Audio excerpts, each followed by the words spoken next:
ABP Ganga के लिए bureau report. और अब बात एक ऐसे दांव की जो आने वाले दिनों में भाजपा उत्तर प्रदेश में भी चल सकती है। इससे जुड़ा एक बड़ा फैसला आज उत्तराखंड में हुआ है।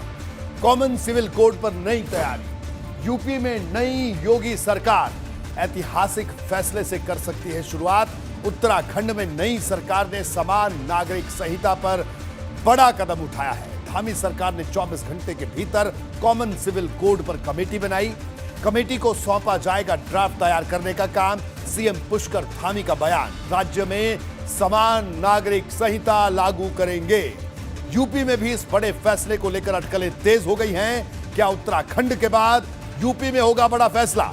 कॉमन सिविल कोड रहा है भारतीय जनता पार्टी का सबसे पुराना मुद्दा। 1989 के लोकसभा चुनाव में पहली बार घोषणा पत्र में इसको जगह दी गई थी।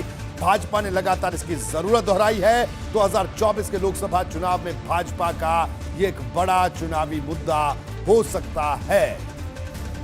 वीरेश हमारे साथ मौजूद हैं। वीरेश, उत्तराखंड में आज पहली कैबिनेट की बैठक हुई नई सरकार की और कॉमन सिविल कोड को लेकर एक कमेटी बना दी गई। बड़ा फैसला और अटकलें ये हैं कि उत्तर प्रदेश में भी इस तरह की पहल, इस तरह की शुरुआत हो सकती है। ये चर्चाएं हैं अभी। जी वीरेश।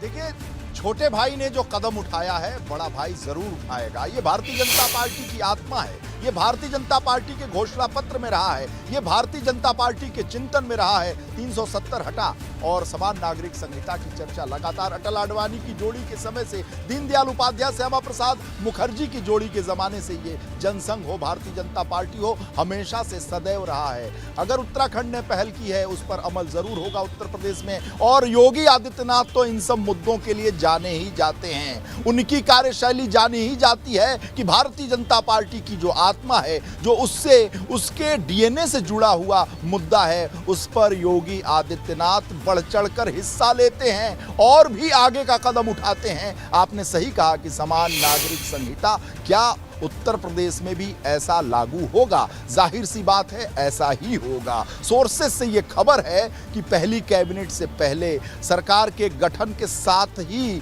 और कुर्सी पर बैठने के साथ ही योगी आदित्यनाथ इस पर विचार पहले से कर रहे थे और अमल अब करेंगे। उन्होंने भाषण में भी बताया कि जो चीजें अधूरी रह गईं, जो चीजें छूट गईं, उसके पूर्णाहुति का वक्त है। 5 साल 22 से 27 के बीच में, 17 से 22 के बीच में जो शुरुआत हुई थी, जो शुरुआत नहीं हो पाई थी, वो शुरुआत जो हुई थी 17 में, वो खत्म, जो अधूरी चीजें होंगी वो पूरी होंगी और बहुत सी चीजें जो 22 में शुरू होंगी वो 27 तक खत्म कर दी जाएंगी। योगी आदित्यनाथ की कार्यशैली के और योगी आदित्यनाथ से जब बात किया गया है कई बार ऑफ द रिकॉर्ड, तो उनके दिल के करीब है ये जो सिविल कोड की आप बात कर रहे हैं, कॉमन सिविल कोड, उस पर वो चर्चा करते रहे हैं। बस मन देखना था, देख लिया मन, और अब तो उस पर अमल होकर ही रहेगा। बिल्कुल। जल्दी से भारतीय जनता पार्टी के ऑफिस से भी तस्वीरें हमारे सामने नजर आ रही है और साथ ही साथ जो स्टेडियम है वहां के बाहर की तस्वीरें भी हैं।